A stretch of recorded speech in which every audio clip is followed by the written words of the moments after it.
When I first launched Stalker 2 Heart of Chernobyl, I wasn't sure what to expect. My only exposure to the Stalker franchise was through stories of its cult following and tales of a punishing, immersive survival game. As someone new to the series, I approached this sequel with fresh eyes and an eagerness to see what made the original so beloved.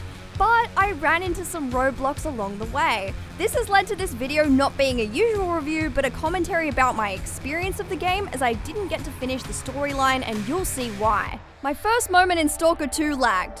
A lot. I chalked this up to just a graphics setting issue, but after some tinkering, I discovered this was only half true. The lag I was feeling was an FPS issue at first, but became an input lag problem.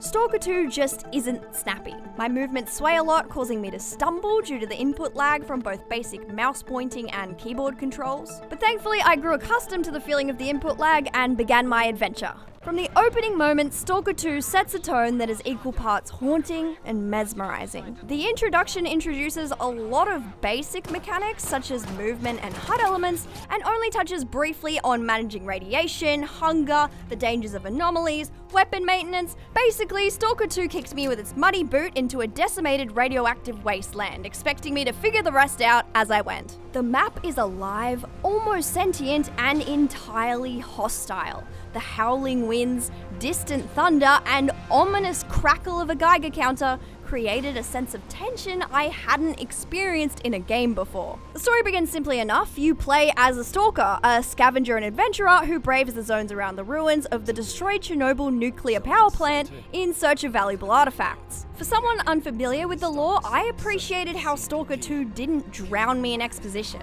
Instead, it allowed the world and its characters to speak for themselves. The story unfolds through a mix of cryptic dialogue, environmental storytelling, and snippets of lore hidden in journals and audio logs. While I didn't fully finish the story, the mystery kept me intrigued. Early on, I learned that survival in the zone isn't just a matter of avoiding enemies. The environment is a constant threat. Anomalies, strange physics-defying phenomena dot the landscape. Floating shards, warped space, spontaneous combustion are just a few anomalies I ran into. You do get a nice little detection tool to alert you when you're about to walk into one, but the detection range is so small, you might as well walk around without it. Besides the detection tool, you also get an unlimited supply of rusty steel bolts to throw at anomalies to disable them briefly. But unfortunately, figuring out how to use them was tough. The tutorial bugged out on me a few times, and the vague run like hell instruction led to repeated deaths as I couldn't figure out what to do. Each death caused the game to lag, forcing a restart, and reloading skipped the tutorial dialogue, so I was stuck in a frustrating loop of trial and error. While some might say this was my mistake, the lack of clear instructions or a replay option made what should have been a simple tutorial unnecessarily tedious. The combat in Stalker 2 is brutal, punishing, unforgiving, and all of the above. The first firefight I fell into was a chaotic mess of bullets and lagging movement controls. Bullets drain quickly, guns get damaged and jam up, and stamina disappears so fast you become a sitting duck. This was not fun. I like a challenge, but not this kind. I don't want to be annoyed with lengthy fights, but instead riveted by clever tactical combat. Stalker 2 just doesn't have this with monsters. It just feels like a constant chore when I run into them. When it comes to fighting humans, a bullet to the head was the tried and true tactic, but the input lag on the movement meant hitting enemies was hard. Staying calm, taking cover, and managing resources was the norm. Ensuring a level head meant victory, while trying to be a run and gun hero meant certain death. I liked this level of realism in combat, however the AI felt unengaging. Instead of using clever AI to outwit you, enemies seemingly popped up out of thin air, swarming you in numbers or taking the tactic of bullet sponge. Once you get a decent shotgun though, it becomes way too easy, as one slug at close to mid-range was enough to take out anyone. After that, my need for other guns only came into play when an enemy was too far away from me or I ran out of bullets. Because of this, I wish Stalker 2 balanced weapons in a way that made using different weapons a requirement.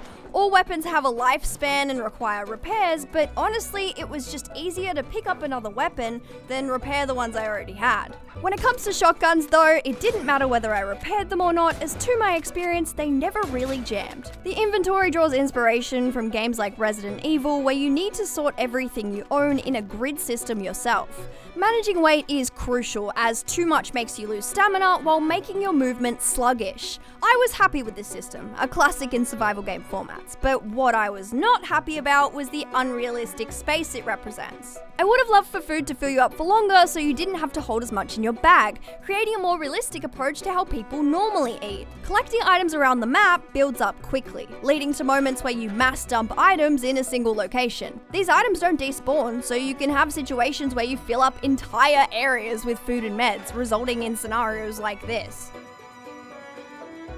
Stamina is probably my biggest gripe with Stalker 2. Sprinting and jumping depleted it too quickly, even if I had no weight in my inventory.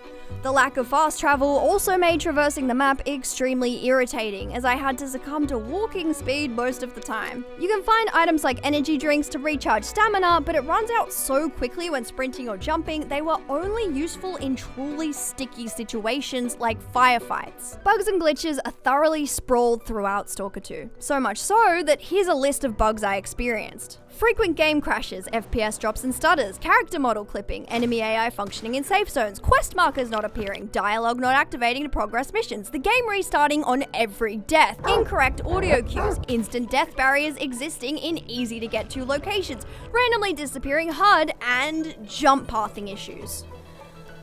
Whew.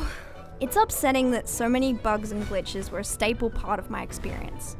I just wanted to play the game as it was intended, but all I could focus on was its constant harassment to my time and energy with game restarts. Exploring and discovering how Stalker 2 ticks is a seemingly endless journey. The more hours I put into it, the more curveballs I have to deal with, and I love and hate this. I love it when it works as intended and allows me to experience a truly breathtaking, rich, survival open world game, and I hate it when I have to restart the game to get it to function as intended again. Despite the bugs and glitches it's riddled with, I keep coming back to plug away at it, but if I were you, I'd wait for some serious game fixing updates before you properly give it a go. Because if those rough edges can be sanded down, I believe Stalker 2 could really be something special.